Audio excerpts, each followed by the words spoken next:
Hello there, my name is Sir Isaac Newton. I contest that fact. I argue that I am in fact the real Isaac Newton. Laughable.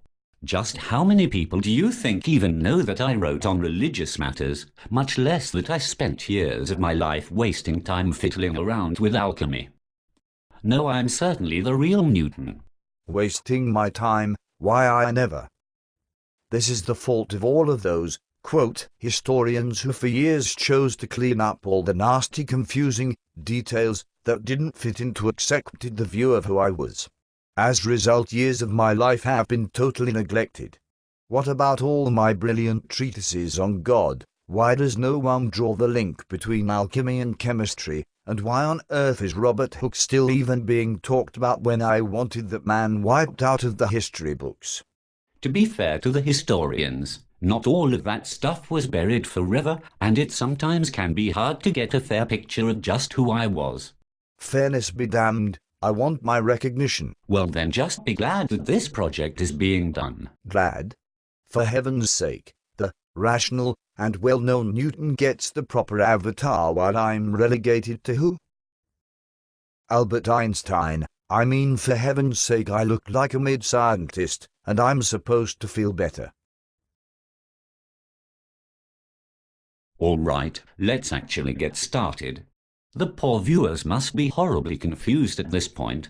My name is Sir Isaac Newton. I was born on the 25th of December 1642. Although even this seemingly simple fact is somewhat debatable, considering the confusing calendar system of the time. More accurately, you would say nowadays that I was born on January 4th, 1643. Such confusion even about the date of my birth nicely foreshadows the later complexities of my life, don't you think? Yes, moving on. From the ages of 12 till 17 I went to the King's School, Grantham, after which I had a brief hiatus in which my mother tried to make a farmer out of me. This failing truly miserably, I went back to school, where I was a top-ranked student. A top-ranked student, so I could prove to that stupid bully that I was smarter than him. This intriguing fact is from a wonderful book about me called Isaac Newton, The Last Sorcerer. Now that's a title I approve of. Do shut up.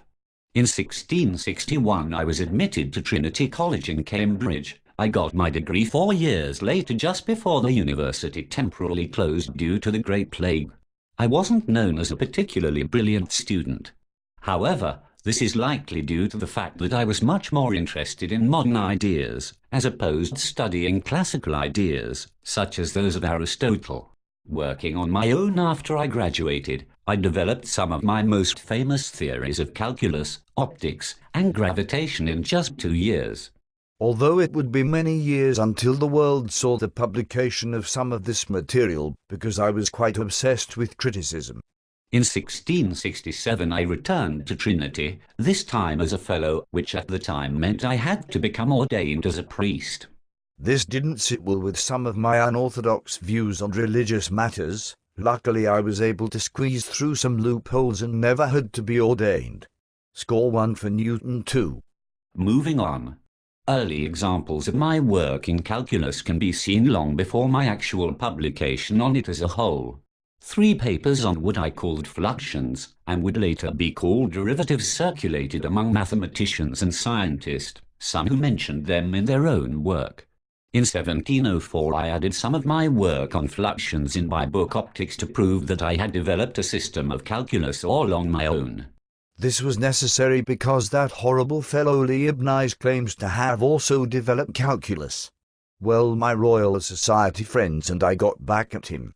We proved it conclusively in a study that I was the one who had first discovered calculus.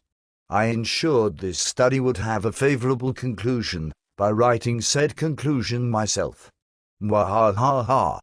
Modern-day historians actually do believe that Leibniz and I developed notions of calculus independently. It really is a pity that such a bitter rivalry grew up between 2 men who might have worked so well together. Anyways, my advances in mathematics were hardly limited to just calculus. My book Universal Arithmetic, published in 1707, covers a variety of topics, from basic arithmetic, solutions of equation and complex solutions of polynomial equations, to investigating the relationship between geometry and algebra. It is actually a well-written textbook with clearly explained concepts and gradual development of more complex ideas. Despite this, rumors abound that I was terribly unhappy with the book, with some historians claiming that I considered buying all of the copies of the first edition and burning them.